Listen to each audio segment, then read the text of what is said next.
கர்த்தர் நல்லவர், ஒரு கிருபை என்றும் உள்ளது. கர்த்தருக்கு கொடான கொடி ஸ்தோத்திரம். கர்த்தர் நல்லவர். ஹல்லேலூயா. இந்த நாளும் உங்கள் மத்தியில் கர்த்தர் பேச கிருபை செய்ததுக்காக கர்த்தருக்கு கொடான கொடி ஸ்தோத்திரம். கர்த்தருடைய வார்த்தையை தியானிப்போமாக. ஹல்லேலூயா. இந்த தினத்திலும் கர்த்தர் என் மனசில் பேசின சில காரியங்கள் உங்களோட மத்தியில் பகிர்ந்து கொள்ள கர்த்தர் செய்த உதவிக்காக கர்த்தருக்கு கொடான கொடி ஸ்தோத்திரம். ஹல்லேலூயா. நன்றி. ஏசியா தீர்க்கதரிசி புத்தகம் 2வது அதிகாரத்தில் நான் முதல்ல 40 வருஷம் ரசிக்கப்பட்ட உடனே மோர் மார்க்கெட் பக்கத்தில் விபி ஹாலில் ஆல்நைட் ப்ரேயர் நடக்கும். அவர் பேர் நல்ல பேர் மறந்துட்டேன், ஐயா பேர் காலம் ஆகிட்டார் அவர். அப்போ ஒரு வசனம் வாங்கினேன். அப்போ தான் நாசில் உள்ள சுவாசம் நம்பாத சொல்லிட்டு அந்த வார்த்தை இன்றைக்கும் ஞாபகம் இருக்குது. மனம் மகிழ்ச்சி ஆசிரியர் ஜீவானந்தம் அவர் தான் மீட்டிங் நடத்துவார். கர்த்தர் நல்லவர். ஏசியா தீர்க்கதரிசி புத்தகத்தில் 2வது அதிகாரம் 22வது வார்த்தை, நாசியிலே சுவாசமுள்ள மனுஷனை நம்புவதை விட்டுவிடுங்கள். நாசியில் சுவாசமுள்ள மனுஷனை நம்புவதை விட்டுவிடுங்கள் எனப்படுவதற்கு அவன் எம்மாத்திரம். ஐயா, அருமையான வார்த்தை. நாசில சுவாசமுள்ள மனுஷன் சொன்னால் எல்லாரும் நாசில சுவாசமுள்ள மனுஷன். அது பிஷப்பாக இருந்தாலும் சரி, ரெவரண்ட் இருந்தாலும் சரி, பாஸ்டர் இருந்தாலும் சரி, எவான் சரி, நானாக இருந்தால் கூட சரி, நாசில சுவாசம் இருக்குது. காலையில் இந்த சுவாசம் போச்சுன்னா எல்லாம் அவுட். இந்த சுவாசம் இருக்கிறவருக்கும் நம்ம விசுவாசம் காத்துக்கணும். ஹல்லேலூயா. அப்போ இந்த வார்த்தை சொல்கிறது, நாசிலே சுவாசமுள்ள மனுஷனை நம்புவதை விட்டுவிடுங்கள் எனப்படுவதற்கு அவன் எம்மாத்திரம் சொல்கிறார். விட்டுடுங்க. நாசில் சுவாசமுள்ள மனுஷன் நம்புவதை விட்டுடு சொல்கிறாரு ஆண்டவர். ஹல்லேலூயா. நிறைய காரியங்கள் இருந்தாலும் நான் பேசும்போது மற்ற குற்ற பற்றி பேசுகிறா போல ஆகிடும். வசனத்தை மட்டும் பேசுகிறேன். எனக்கு வந்த புதுசில் வேதனைலாம் தெரியாதனால மனுஷன் ரொம்ப நம்புவேன். சிநேகரை நம்புவேன், சொந்தக்காரன் நம்புவேன், பாஸ்டங்க நம்புவேன், எவாஞ்சஸ் நம்புவேன். ஆனால் கடைசியில் தான் தெரிஞ்சு நான் மோசம் போனேன். என் நம்பிக்கை வீணாக போச்சு. அப்போ ஏன் என் நம்பிக்கை வீணாக போச்சு சொன்னாக்கா, வசனம் சொல்லுது, நாசிலே சுவாசமுள்ள மனுஷனை நம்புவதை விட்டு விடு சொல்லுது. பாருங்கள், நாசிலே சுவாசமுள்ள மனுஷனை நம்புவதை விட்டு விடுங்கள் என்பதற்கு அவன் எம்மாத்திரம் சொல்கிறார். ஹல்லேலூயா. சங்கீதம் 118 அந்த வார்த்தை பார்த்தோம். சங்கீதம் 118 ஜீவானந்த மீட்டிங்கில் முதல்ல நான் வாங்கின வசனமே இதுதாங்க. என்ன வசனம் சொன்னாக்கா, சங்கீதம் 18 8வது, மனுஷன் நம்புவதை பார்க்கலாம் கர்த்தர் பேரி பற்றுதலாக இருப்பது நலம். பிரபுக்களை நம்புவதை பார்க்கலாம் கர்த்தர் பேரி பற்றுதலாக இருப்பது நலம். அது மனுஷன் நம்புவதை பார்க்கலாம் கர்த்தர் பேரி பற்றுதலாக இருப்பது நலம். 2வது, கர்த்தர் எனக்காக யாவையும் செய்து முடிப்பார். அந்த வார்த்தை வாங்க. நிறைய காசு சம்பாரித்தேன், பணம் சம்பாரித்தேன். ஆனால் மனுஷனை நம்பி மோசம் போனேன்.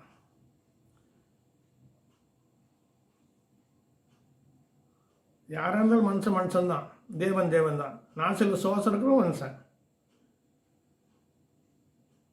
கர்த்தர் நல்லவர். அப்போது என்ன மனுஷனை நம்புவதை பார்க்கலாம் கர்த்தர் பெரியப்பட்டதாக இருப்பது நலம். பிரபுக்களை நம்புவதை பார்க்கலாம் கர்த்தர் பெரியப்பட்டதாக இருப்பது நலம். அப்போது நம்ம தேவனை நம்பாத போது நம்ம மோசம் போகிறோம்னு சொல்லிட்டு அர்த்தம். தேவனை பற்றி அறியாத போது நம்ம மோசம் போகிறோம். தேவனை அறிந்திருந்தாலும் சில சமயத்தில் மோசம் போகிறோம்.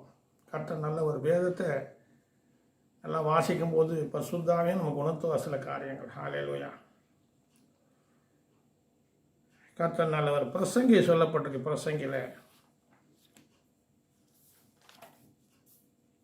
பிரசங்கி 7வது அதிகாரத்தில் எனக்கு பிடிச்ச வார்த்தை, கர்த்தர் அழகான வார்த்தைங்க. பிரசங்கி 7வது அதிகாரத்தில் 28 29வது வார்த்தை வாசிக்கிறேன். என் மனம் இன்னும் ஒன்றை தேடுகிறது. பிரசங்கி சொல்கிறாரு, இன்னும் என் மனம் ஒன்றை தேடுகிறாரு. என்ன தேடுறாரோ நானும் தேடி தேடி தான் கம்பெனி போய் உட்காந்துங்க. யாரும் தேடுறது கத்திரமா தான் தேடுறேன். என் மனம் இன்னும் ஒன்றை தேடுகிறது, அதை நான் கண்டுபிடிக்கவில்லை. 1000 பேருக்குள்ளும் ஒரு புருஷனை கண்டேன். 1000 பேர்களும் ஒரு புருஷனை கண்டேன். அவர் தான் இயேசு கிறிஸ்து. இவருக்கு எல்லாருக்குள்ளும் ஒரு ஸ்திரியை நான் காணவில்லை. கீழே சொல்றாரு 21, இதோ தேவன் மனுஷனை செம்மையாக உண்டாக்கினார். தேவன் எப்படி செம்மையாக உண்டாக்கினார். அவரை போலே மண்ணில் பிசைஞ்சு மனுஷன் உருவாக்கி அவர் சுவாசத்தை நாசில் ஊதி ஜீவாத்மா மனுஷன். இங்கே பிரசங்க சொல்றாரு, இதோ தேவன் மனுஷனை செம்மையாக உண்டாக்கினார், அவர்களோ உபாய தந்திரங்களை தேடிக்கொண்டார்கள். இன்னைக்கு அதை தான் தேடுறாங்க. கர்த்தரை கூட அதிகமாக தேடுறது உபாய தந்திரம் பண்ண தான் தேடுறாங்க. பணம் எப்படி சம்பாதிக்கணும், எப்படி கார் வாங்கணும், எப்படி வீடு வாங்க. நான் ஒன்றும் உங்களுக்கு இடைஞ்சல் பண்ண மாட்டேன்.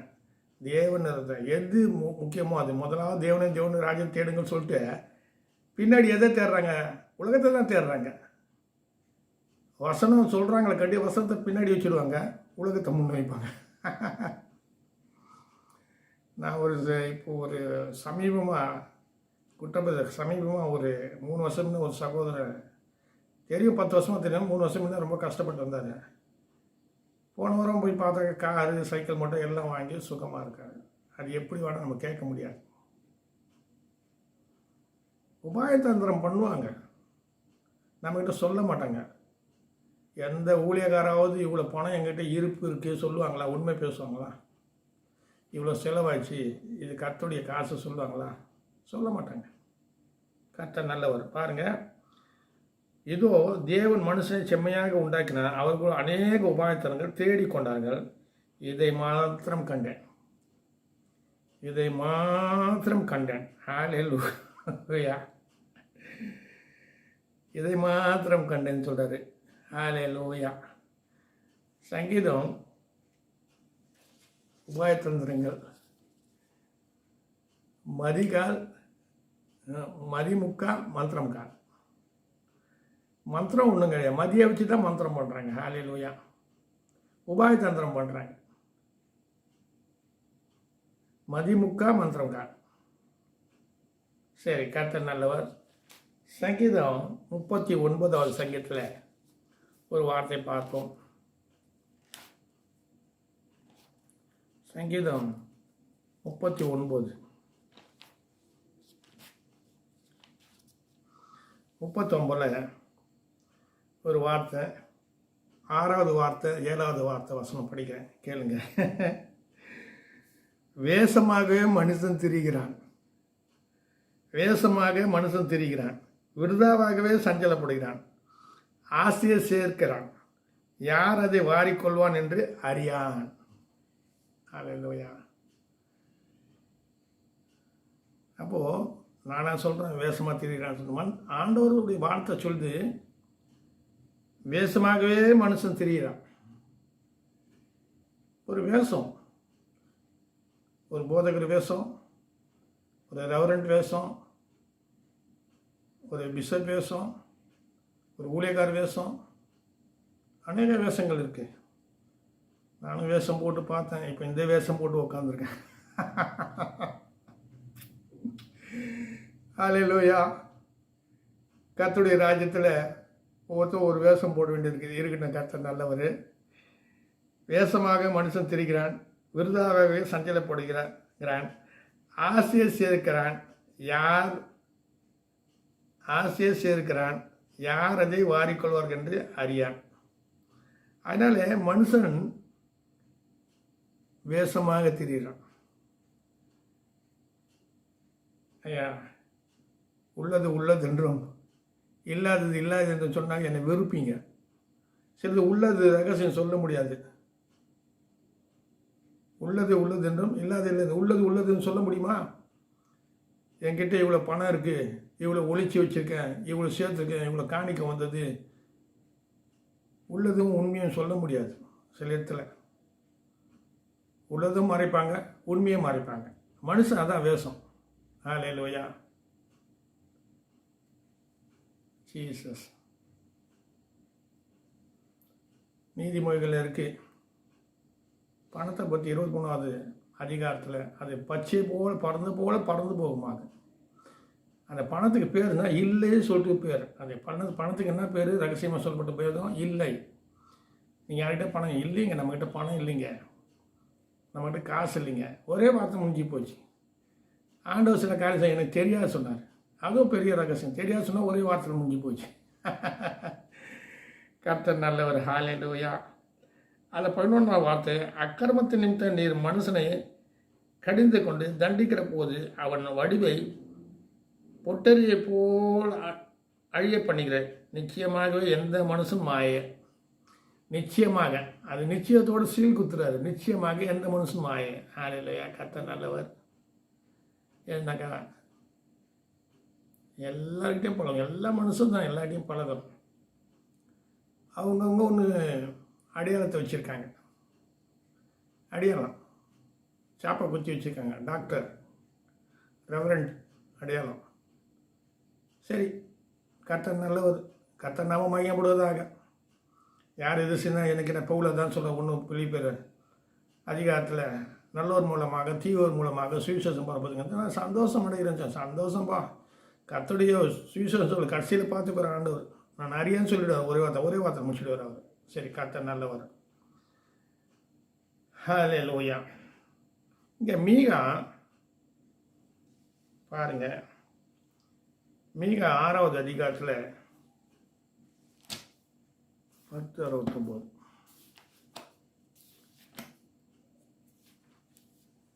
மீகா 6வது அதிகாரத்தில் இந்த வேத வார்த்தை இப்படி சொல்கிறது.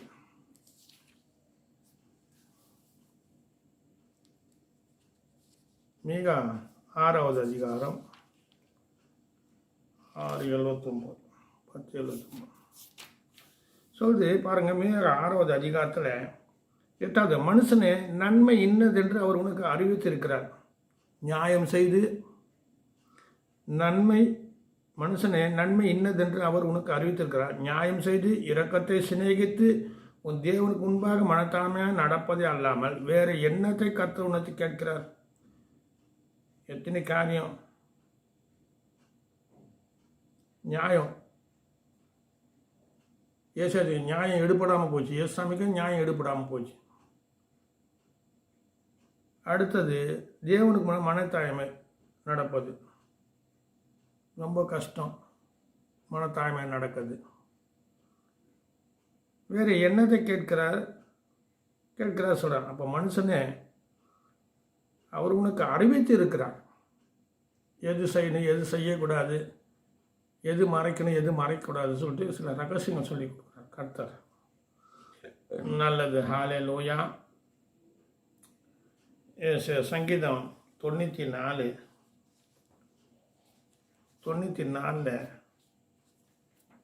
இது நான் பேசுன்னு சொன்னாக்கா பின்னாடி எனக்கு கொஞ்சம் பாதிப்பு இருந்தது. அதெல்லாம் மனுஷனால நான் மோசம் போனேன். மனுஷன் நம்பி யாரும் எனக்கு செய்யலை, கர்த்தர் தான் செய்தார். சங்கீதம் 94 ஒரு வார்த்தை வாசிப்போம். சங்கீதம் 94 11-13. மனுஷனுடைய யோசனைகள் வீண் என்று கர்த்தர் அறிந்திருக்கிறார். கர்த்தாவே, துர்மார்க்கனுக்கு குழி வெட்டப்படும் வரைக்கும் நீர் தீங்கு நாளில் அமர்ந்திருக்க பண்ணி சிச்சித்து உம்முடைய வேதத்தை கொண்டு போதிக்கிற மனுஷன் பாக்கியவான். பாருங்க, மனுஷனுடைய யோசனைகள் வீண் என்று கர்த்தர் அறிந்திருக்கிறார். கர்த்தர் நல்லவர். கர்த்தர் நல்லவர். 1000 தான் நான் பிரசங்கம் பண்ணாலும் என்னை குறித்து ஒருத்தர் சாட்சி சொல்லுவார். இவர் கெட்டவருங்க, இவர் நல்லவருங்க, இவன் ஒரு காலத்து பொல்லாதவன் இருந்தான், இவன் வாயாடி, அப்படி என்னை குறித்து சாட்சி சொல்லுவாங்க. நல்ல சாட்சியம் இருக்கும், கெட்ட சாட்சியம் இருக்கும். ஆனாக்கா கர்த்தருக்காக ஊழியம் செய்யறதுக்கு தொடங்கிட்டேன். இதை விட நல்ல சாட்சி கிடையாது. ஏன்னு சொன்னாக்கா அவர் என்னை மாற்றினார். என்னை மாற்றினார். ஒன்றுமே இல்லாத என்ன அவர் கொண்டு வந்து என்னை மாற்றினார். ஹல்லேலூயா. கர்த்தர் நல்லவர். ஹல்லேலூயா ஜீசஸ். வேதத்தை கொண்டு போதிக்கிற மனுஷன். இங்கே என்ன சொல்ற? மனுஷுடைய யோசனைகள் வீண் என்று கர்த்தர் அறிந்திருக்கிறார். கர்த்தாவை துர்மானுக்கு குவிவெட்டப்படுங்க வரைக்கும் நீ தீங்கு நாளில் அமர்ந்திருக்க பண்ணி சித்தித்து உங்களுடைய வேதத்தை கொண்டு போதிக்கிற மனுஷன் பாக்கியவான். சரி, அதனால் என்னுடைய ரகசியம் நிறையா இருக்கிறதுனால சொல்கிறேன். சங்கீதம் 31 ஒரு 3 வார்த்தை இருக்கிறது. சங்கீதத்தில் ஒரு 3 வார்த்தை வாசிக்கிறோம் பாருங்கள். ஜீசஸ். சங்கீதம் 77 வாசிக்கிறேன். சங்கீதம் 77. சில சமயம் சில காரியம் நமக்கு புரியாது, தெரியாது. அப்போது நமக்கு பலியனம் அடையும், நமக்கு தெரியாது. அப்போ வேதம் சொல்கிறது. சங்கீதம் 77:10 வாசிக்கிறேன். அப்போது நான் இது என் பலவீனம், ஆனாலும் உன்னதமானவருடைய வழக்கரத்தில் வருஷங்களை நினைவு கூறுவேன். கர்த்தருடைய செயல்களை நினைவு கூறுவேன். உங்களுடைய பூர்வ காலத்து அதிசயங்களை நினைவு கூறுவேன். ஏன்னா சில வாய்க்கள் கடந்து வரச்ச தாவீது கூட அநேக காரியம் கடந்து வந்து தன்னை தேவன் எப்படி நடத்துகிற காத்திருந்து தான் ராஜாவானான். அநேக காரியங்கள் வாய்க்கில் நன்மை தீமை எல்லாம் வந்தது. தேவனை தண்டித்தார். ஆனால் கடைசியில் தேவனுக்கு ஒப்பு கொடுத்து பயந்துருந்தான். ஒரே சங்கதி மாத்திரம்தான் தப்பு பண்ணான்னு சொல்லிட்டு தேவன் சாட்சி கொடுக்குறாரு. 2 சாமுவேலில் அந்த உரியாவின் மனைவி கிட்ட ஒரே சங்கதி வேறு ஒன்றும் தப்பு பண்ணலாமேன்னு சொல்லிட்டு கர்த்தர் சாட்சி விடுறார். ஹல்லேலூயா. அவர் எல்லாத்தையும் மாற்றுகிறவர். காலங்களையும் சமயங்களையும் மாற்றுகிறார். நம்மையும் மாற்றுவார். ஹல்லேலூயா. நம்முடைய வாழ்க்கையை மாற்றுவார்.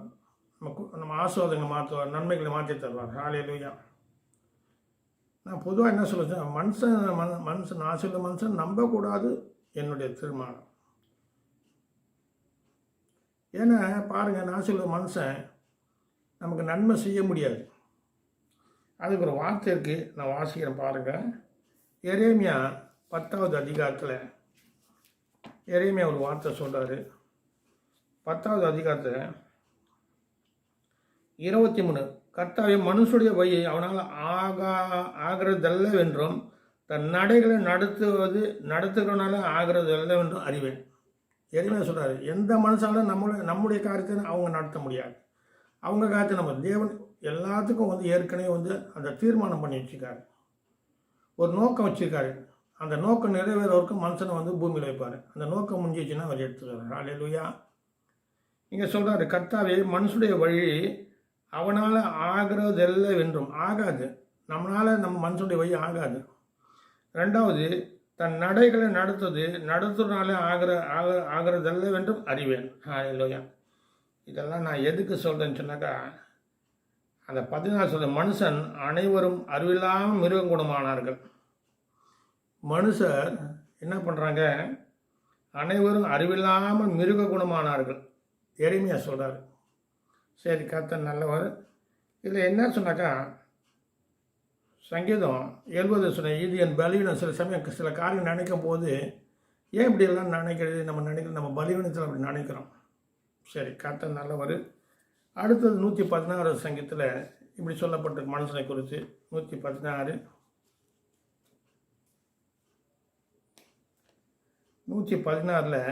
ஒரு வார்த்தை இருக்குது.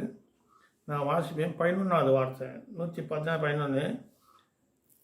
எந்த மனுஷனும் பொய்யன் என்று என் மனக்கலக்கத்திலே சொன்னேன். சங்கீதக்காரன் சொன்னார், எந்த மனுஷனும் பொய்யன் என்று என்னுடைய மனதில் கலக்கத்தில் சொன்னேன்னு சொல்கிறாரு. நம்ம யாருடைய பலனும் பொய்யா தானே போகுது. இன்னொரு காரியம்லாம் இருக்குது, பைபிளில் நிறையா இருக்குது. சில பேருக்கு நியாயம் கிடைக்காம போகுமா. வசனம் சொல்லுது, நீதி கிடைக்காம கெட்டு போகிறதும் உண்டு, நியாயம் கிடைக்காம கெட்டு போகிறதும் உண்டு. ஆனால் தேவனுடைய நியாயம் இல்லை. அவருக்கு நியாயம் கிடைக்கல, அவருக்கு நீதி கிடைக்கல. அதுபோல் சில பேருக்கு நீதி நியாயம் கிடைக்காம கெட்டு போவாங்க. சில பேர் தேவனுக்கு விரோதமான காரியம் கெட்டு போவாங்க. இங்கே சொல்கிறாரு, ஹல்லேலூயா, எந்த மனுஷன் பொய்யன் என்று என் மனக்கலக்கத்திலே சொன்னேன். அப்போ வேதம் சொல்லுது பொய்யன் மனுஷன் பொய் பேசுவான், தேவன் பொய் பேசக்கூடாது. பொய் உரியாத தேவன் சொல்லிட்டு பவுல் எழுதுறாரு. வெளிப்படுத்தி அந்த சின்ன அதிகாரத்தில் பொய் உரியாத தேவன். மனுஷன் பொய் பேசுவோம். இன்னும் அநேகர் என்ன பண்ணாங்க, நன்மை செய்ய முடியாமல் பொய் பேசி போடிடுறாங்க. தங்களுக்கு நன்மை வந்தோடனே அத்தோடு வந்து ஆண்டவரையும் ஏற கட்டிடுறாங்க, நம்மளையும் ஏற கட்டிடுவாங்க. ஹல்லேலூயா. சரி, கர்த்தர் நல்லவர். அடுத்து பாருங்கள், சங்கீதம் 31. சங்கீதம் 31. எனக்கு நான் ரட்சிக்கப்பட்ட முதல்ல ஆண்டவர் சங்கீதம் 31 தான் கொடுத்தாரு. ரொம்ப கஷ்டமாக எனக்கு புரியல. என்னை சிலுவை சுமக்க சித்தமாக சொன்னார். எனக்கு தெரியல. சரி ஆண்டவர் சொன்னேன், இப்போ தான் இந்த பாடுகள், நிந்தைகள், அவமானங்கள், நஷ்டங்கள்லாம் வரும்னு சொல்லிட்டு சிலுவை சுமக்க சித்தமாக சொல்லி என்ன கேட்டார். எனக்கு ஒன்றுமே தெரியல. அப்போ ஆண்டவர் கூப்பிட்ற நேரத்தில் சரி ஆண்டவரை ஆண்டவரை சொன்னேன்.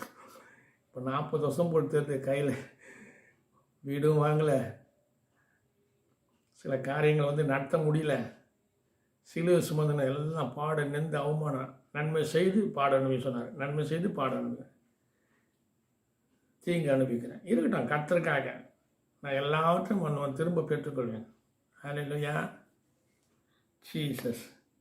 இந்த சங்கீதம் 31 ஒரு வார்த்தை பாருங்கள், 22வது வார்த்தை. உம்முடைய கண்களுக்கு முன்பாக இராதபடிக்கு வெட்டுண்டேன் என்று என் மனக்கலக்கத்திலே சொன்னேன். சில சமயம் போயிடுச்சுட்டா, எல்லாமே போயிடுச்சு, ஆண்டவர் நம்பி வந்து ஒன்றுமே நடக்கலையே. ஆண்டவர் நம்பி ஆண்டவர் செஞ்சுன்னு தான் இருக்கார். அது சில பேர் என்ன பண்ணுறாங்க, நம்மளை ஏமாற்றி மோசம் பண்ணிகிட்டே இருக்காங்க. நம்பிக்கை துரோகம், விசுவாச துரோகம், அன்பில் கூட கலப்படம்.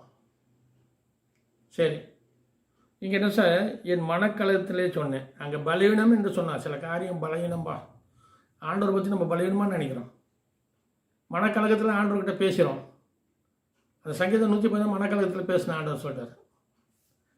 அடுத்த காரியம் என்ன சொன்னாக்கா, இந்த ஆகாத நோய் வாய்க்கிறது என்ன சொன்ன பாருங்க. அதான் இப்போது எரேமியா 12வது அதிகாரத்தில் நான் அடிக்கடிக்கு இந்த வார்த்தையை முன்ன யோசிப்பேன். என்னடா, சில பேர் வந்து நல்லா இருக்காங்க, சில பேர் நல்லா இல்லையே. சர்ச்சுக்கு போகிறாங்க, காணிக்கை கொடுக்குறாங்க, தசம்பாக கொடுக்குறாங்க, அவங்க வீட்டில் பார்த்தா பிள்ளைங்க கல்யாணம் ஆகலை, அவங்களுக்கு ஏகப்பட்ட கடன் தொல்லை, வீடு வாங்க முடியல. இதுமாதிரி சில பேருக்கு வந்து காரியங்கள் ஆக மாட்டேங்குது. அவங்க சபையில் ஜெபிக்கிற ஜெபமும் அவங்க பழிக்க மாட்டேங்குது, காரியம் ஆகாது. அது சில சமயம் நம்ம என்ன பண்ணுறது, பார்த்தாக்கா அந்த போல் பார்க்கறதுக்கா எரேமியா 12:1 சொல்கிறாரு, கர்த்தர் உம்மோடு நான் வழக்காட போனால் தேவரு நீதி உள்ளவராமே ஆகிலும் உம்முடைய நியாயங்களை குறித்து உம்மோடு நான் பேசும்படி வேண்டுகிறேன். பாருங்க, ஆகாதவர்கள் வழி வாய்க்கிறது என்ன, ஆகாதவர்கள் போய் வாய்க்கிறது என்ன.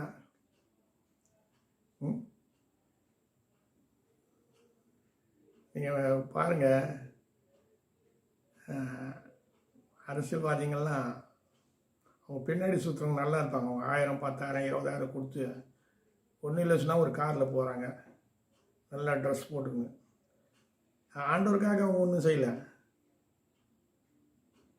ஆண்டவருக்கு ஆகாதவங்க அவங்க இருந்தாலும் அவங்களுடைய நட உட பாவனை பார்த்தாக்கா நம்மளோட அவங்க உயர்ந்திருக்கிறாங்க.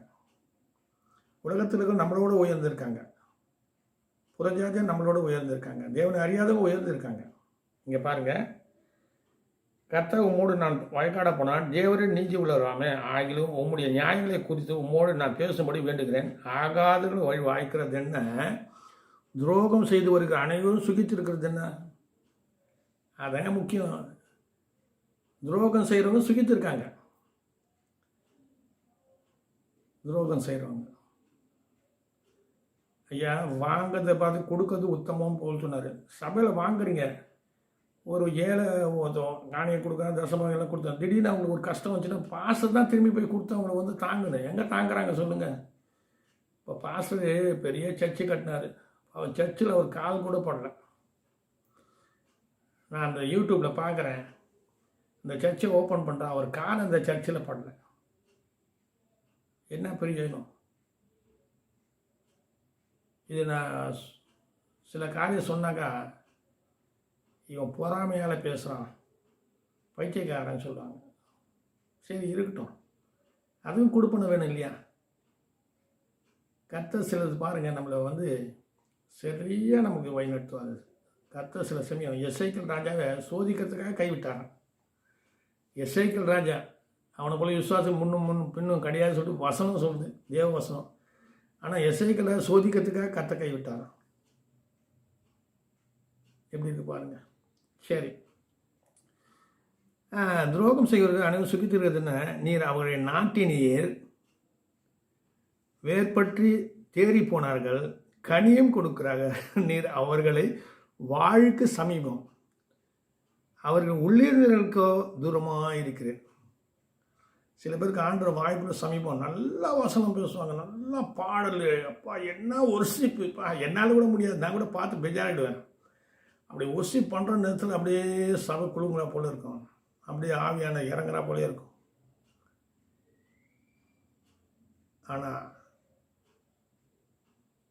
சரிமா அவர்கள் உள்ளிருந்தவர்களுக்கோ தூரமாக இருக்கிறேன். அதனால் அவர் கர்த்தாவே, நீர் என்னை அறிந்திருக்கிறீர், என்னை காண்கிறீர், என் இருதயம் உனக்கு முன்பாக எப்படிப்பட்டது என்று சோதித்து அறிகிறீர். அடிக்கப்படும் ஆடுகளே அவர்களை பிடுங்கி போட்டு கொலை நாளுக்கு அவர்களை நியமியும். சரி, கர்த்தர் நல்ல ஒரு அடுத்த காரியம், இதுக்கு ஒத்த வார்த்தை மல்கியால் இருக்கு, பார்ப்போம். இதுக்கு ஒத்த வார்த்தை மல்கியால 3வது அதிகாரம் 13வது வார்த்தை. நீங்கள் எனக்கு விரோதமாக பேசின பேச்சுக்கள் கடினமாக இருக்குது என்று கர்த்தர் சொல்கிறார். சில பேர் கடினமாக பேசணும், கர்த்தர் காரியம் செய்யல, கர்த்தர் ஒன்றுமே செய்யலை கர்த்தர் சொல்லிட்டு அவர் நமக்காக யுத்தம் செஞ்சுன்னு தான் இருக்கார். நீங்கள் என்ன செய்கிறீங்க? நீங்கள் ஜெபம் பண்ணு, தேவனாக காத்திருக்குன்னு, அவரும் உங்களுக்காக யுத்தம் பண்ணுறாரு. ஹல்லேலூயா. சரி, இந்த வார்த்தை சரி, நீங்கள் எனக்கு விரோதமாக பேசின பேச்சுகள் கடினமாக இருக்குது என்று கர்த்தர் சொல்கிறார். ஆனாலும் உனக்கு விரோதமாக என்னத்தை பேசணும் என்கிறீர்கள்.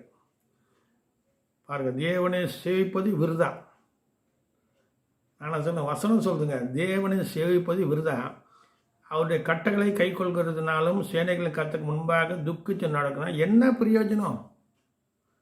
அந்த மனம் சலிச்சு போய் சில பேருக்கு. சங்கீதம் 73 துர்மார்க்கம் பற்றி போடப்பட்டிருக்கு. யோபில் நிறைய அதிகாரத்து துர்மார்க்கம் பற்றி போடப்பட்டு, துர்மார்க்கக்கூடிய காரியங்கள்லாம், துர்மார்க்கு அவன் விரும்புவதெல்லாம் கிடைக்குமா? சங்கீதம் 73 எடுத்து விடிங்க, துர்மார்க்கு அவன் வேண்டியதெல்லாம் கிடைக்குமா? அவ்வளோ சந்தோஷமாக இருப்பாங்க. ஆனால் சடுதி அவங்க காணாத போயிடுவாங்க. அது படிக்க நேரம் இல்லை, இன்னும் நான் படிக்கிறேன். சங்கீதம் 73 எடுத்து வாசிங்க. யோபி 24, அதே போல் சங்கீதம் 15, அதுபோல் துர்மார்க்கு பற்றி 10 சொல்லப்பட்டிருக்கு. அவனுக்கு வேண்டிய அளவு வந்தவொன்னு தான் அவனுக்கு தீங்கு வரும். இங்கே சொல்கிறாரு, இப்போது நம்ம அகங்காரிகளை பாக்கியவான்கள் என்கிறோம். அகங்காரிகளை பாக்கியவான்கள் என்கிறோம், தீமை செய்வர்கள் திடப்படுகிறார்கள். உண்மை தானே? நம்ம கூட இருக்கிற சில பேர் தீமை செய்து நல்லா இருக்காங்க. யாருக்கு? எனக்கு தீமை செய்து நல்லா தான் இருக்காங்க. நானும் கொஞ்சம் இடறி போனேன். என்ன ஆண்டவர் சொன்னேன்? ஆண்டவர் சொன்னார், அதை விட்டுடு, நாசிய சுவாசம் நம்ம நம்போது விட்டுடு சொன்னார். அதை தடவை விட்டு தூக்கி போட்டேன். 20 வருஷம் சிநேதம், 30 வருஷம் சிநேதம், 10 வருஷம் சிநேதம், எவனாக தான் தூக்கி போட்டு. இப்போ யார் ஒரே சிநேதம்? இயேசு கிறிஸ்து. அல்லேலூயா. இயேசு கிறிஸ்து தான் மெய்யான சிநேதம். நான் உங்களை சிநேதர் என்று சொல்கிறேன்னு சொல்லிட்டு யோவான் சொல்கிறார். சரி, அது இருக்கட்டும். அப்போ சொல்கிறாரு, அப்போது பாருங்கள், இப்போதும் அகங்காரியை பாக்கியம் என்கிறோம், தீமை செய்வது திடப்படுகிறார், அவர்கள் தேவனை பரிசுத்து பார்த்தாலும் விடுவிக்கப்படுகிறார்கள் என்று சொல்கிறீர்கள். அப்படி தான் நான் சொல்கிறேன். அவங்க பாருங்கள், திடப்படுகிறார்கள், அவர்கள் தேவனை பரிசுத்து பார்த்தாலும் விடுவிக்கப்படுகிறார்கள் என்று சொல்கிறார்கள். சில பேர் தேவனுடைய காரியத்துக்கு செவி கொடுக்க மாட்டோம், நல்லா இருப்போம். அப்படி தான் சொல்கிறோம், தேவன் பார்க்கவே இல்லை, கண்டுக்கவே இல்லை, அதெல்லாம் இப்படி இருக்கானா அப்படி இருக்கானா. ஆனால் தேவன் செய்வார். நம்ம முதலாவது நாசி விசுவாசங்களை மனுஷன் நம்பக்கூடாது. ஹல்லேலூயா.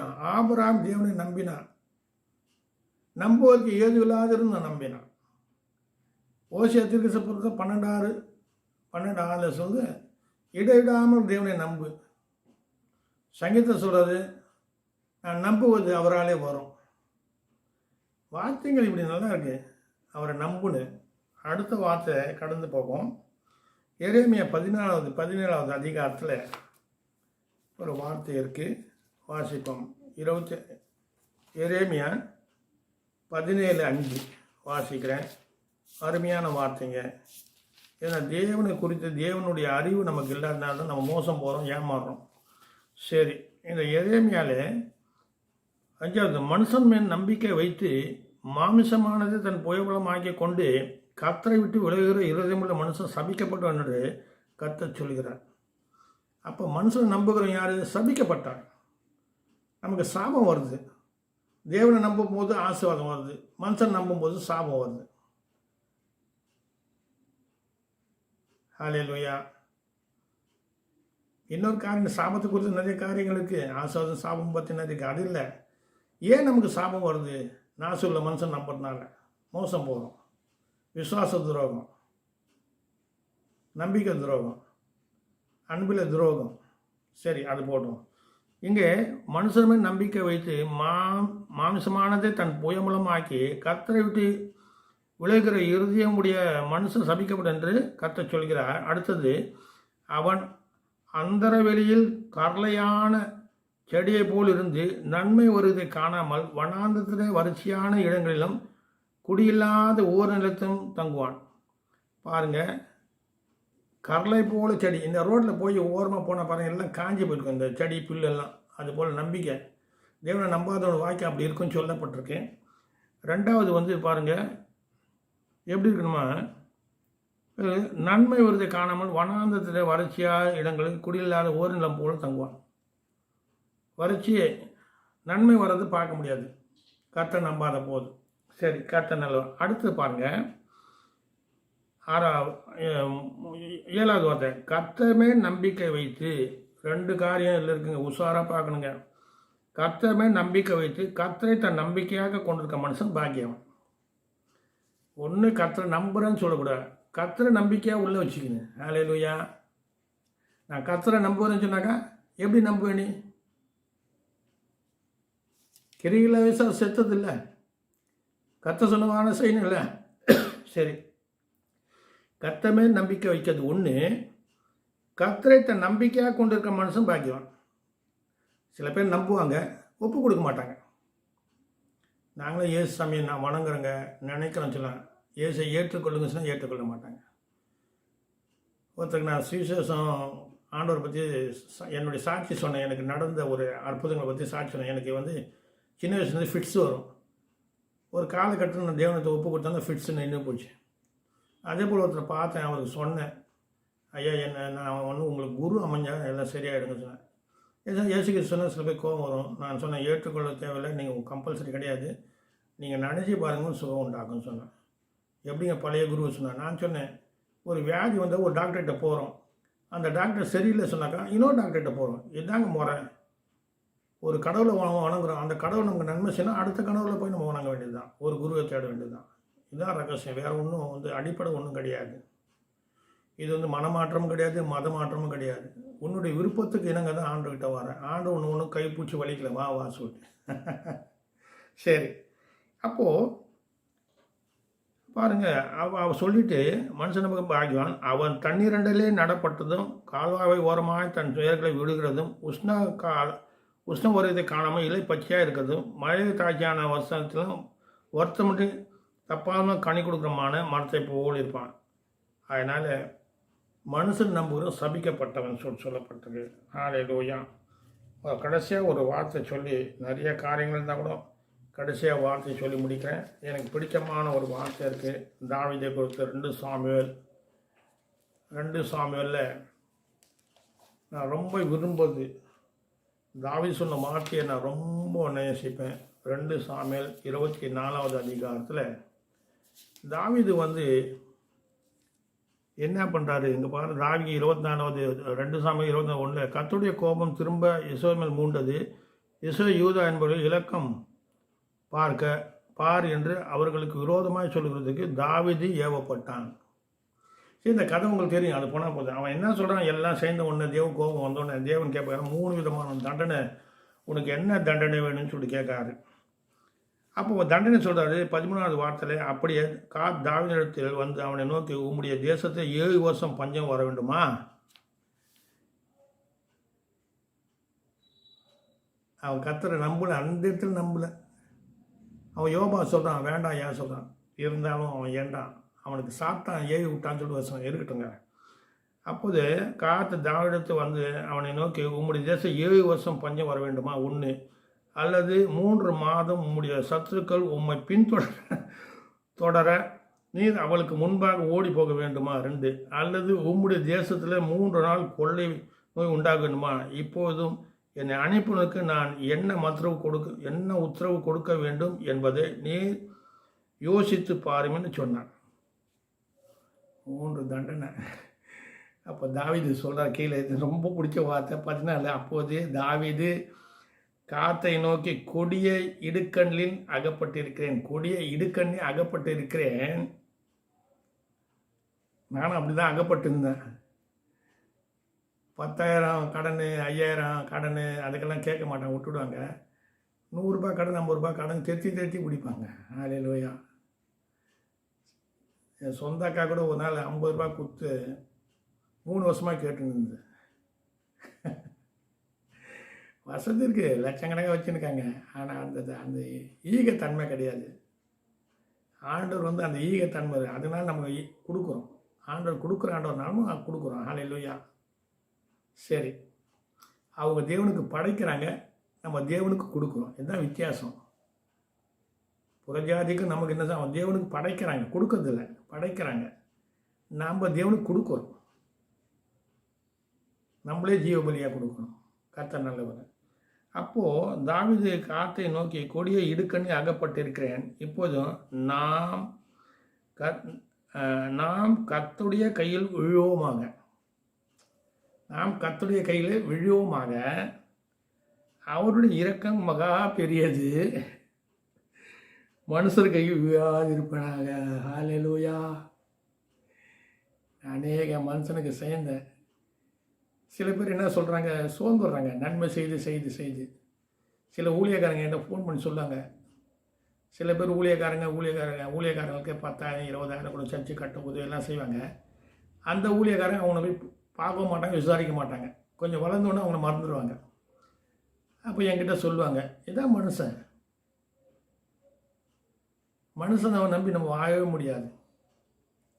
அப்போ என்ன பண்ணாங்க, இந்த நன்மை செய்து சோர்ந்துடுறாங்க. அப்போ மனம் சோறுறது, இந்த எண்ணங்கள் வருது.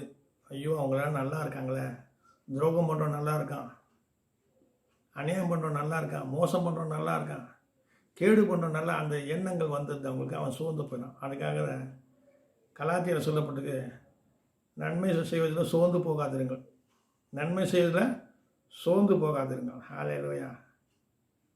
அநேக காரியங்கள் நமக்கு சோறுடைய செய்யும். அப்போ தேவனை நோக்கி பாருங்கள், சோர்வு நீங்கும், பெரிய காரியங்கள் நடக்கும். இங்கே மறுபடியும் சொல்கிறேன், அப்போ தாவீது காத்தை நோக்கி, கொடிய இடுக்கண்ணில் அகப்பட்டேன். இப்போது நாம் கர்த்தருடைய கையில் விழுவோமாக. கர்த்தர் கையில் விழுந்துன்னு, கர்த்தருடைய கைக்கு விழுவோமாக. அவருடைய இரக்கம் மகா பெரியது. இன்னொன்று பாருங்கள், மனுஷன் கையில் விழாதிருப்பனாக என்றான். நான் அடிக்கடி இந்த வார்த்தை சொல்லுவேன், ஆண்டவர் என்ன மனுஷங்களை விழக்கூடாதுப்பா, சின்ன பின்னமாகிடுவாங்க, நம்மளை இருக்கிறதெல்லாம் உறிஞ்சி எடுத்துட்டு நம்மளை தள்ளி விட்டுடுவாங்க. மாட்டாங்க. தேவன் அப்படி இல்லை. தேவன் மேலும் மேலும் நம்மளை பலப்படுத்தி சகாயம் பண்ணுவார். அதான் சொல்கிறார் சங்கீத ஏசாயா 40, நான் உன்னை பலப்படுத்தி சகாயம் பண்ணுவேன்னு சொன்னார் கர்த்தர். மனசு பலம் இல்லை, பலத்தை உடைக்க சகாயத்தை எடுத்துருவோம் மொத்தமே. அதனால் தேவனை நம்புங்க. நான் சொல்கிற மனுஷன் நம்பாதீங்க, கர்த்தரை நம்புங்க. அந்த நம்பிக்கை குறித்து நிறைய காரியங்களுக்கு அடுத்த முறை நான் பேசுகிறேன். முதலாவது நான் என்ன சொல்கிறேன், எந்த மனுஷன் நம்பாதீங்க.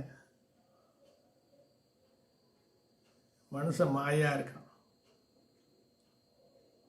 வேஷமாக திரிகிறான், சஞ்சலப்படுகிறான், ஆசையை சேர்க்குறான், யார் வாரிக்கொள்ளான்னு தெரியல.